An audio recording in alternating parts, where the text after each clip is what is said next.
Hi, my name is Colin Angevine. I work as an independent consultant, facilitator, and researcher, and in this 5-minute coffee talk, I'll present a case study from a collaborative project in K-12 education in the United States and hope to start a discussion. For clarity, I'll begin with a preview of the discussion prompts, then get into the case study with an overview and a few snapshots of diverse participant perspectives, and then with this context in place, revisit the discussion prompts. So first, the prompts. How do collaborative design projects prioritize the true end user? How do pluriversal designers navigate power dynamics in interdependent systems? And in what ways are compulsory public systems, like K-12 education, fundamentally projects of what Arturo Escobar calls a one-world ontology? And how might we successfully decolonize design within such boundaries? The case study that I'm going to introduce here began with some research with leaders of public school districts in the United States to understand what were the most common challenges that they were facing. You can take a look at some of the results of this research at the URL provided.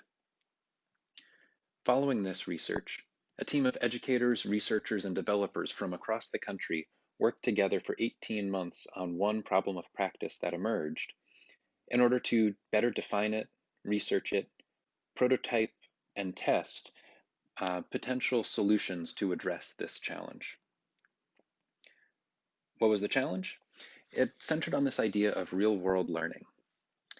As a challenge statement, the team articulated that as, how might we integrate authentic, life-relevant opportunities into school learning experiences, with the goal of creating learning opportunities at the points where high school students and community partners meet. For example, internships, mentorships, guest speakers. To fast forward to the end, this team created 2 different tools and a handful of resources. A builder for administrators, for school administrators to create strategic frameworks for real-world learning, a roadmap for teachers that provided turn-by-turn guidance on how to implement real-world learning experiences, and a suite of supporting resources beyond that. But the exciting work and the real questions here happened in the messy collaboration that led to these outputs. So let's take a closer look. To start, looking at what it means to connect students and local partners. In facilitating these kinds of connections, teachers have plenty of questions. Who should I bring into my classroom? How do I prepare students and families? What does that community partner need to know in order to collaborate successfully? And from the community partner perspective, they have questions that begin with, how do I even communicate effectively with teenagers? But the questions here of how do classrooms and community partners create meaningful learning experiences together happen in a culture and a broader context that includes lots of different constituencies. The school buildings where these activities would take place, the school districts that have policies and procedures that support or don't support these things, the families and the communities surrounding all of this. And for each of these constituencies, there are different priorities and different challenges, all in the mix. So students are prioritizing challenges around the fact that their classes aren't relevant or engaging, meeting their needs.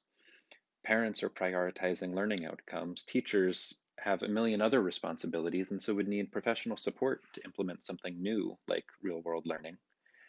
Administrators are accountable for safety and state testing, and community partners might be interested, but already have other things taking up their time and would need meaningful support.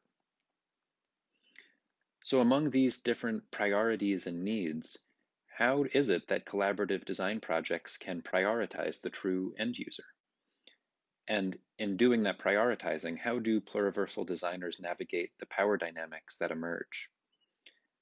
And then finally, given that this is all happening within an interdependent system like K-12 education, to what degree is that fundamentally a project of a one-world ontology? And what would it mean to decolonize design within such a framework? This is a quick snapshot and just one example, but hopefully it will ground us in something concrete as we explore these questions together. I look forward to the conversation. Thanks.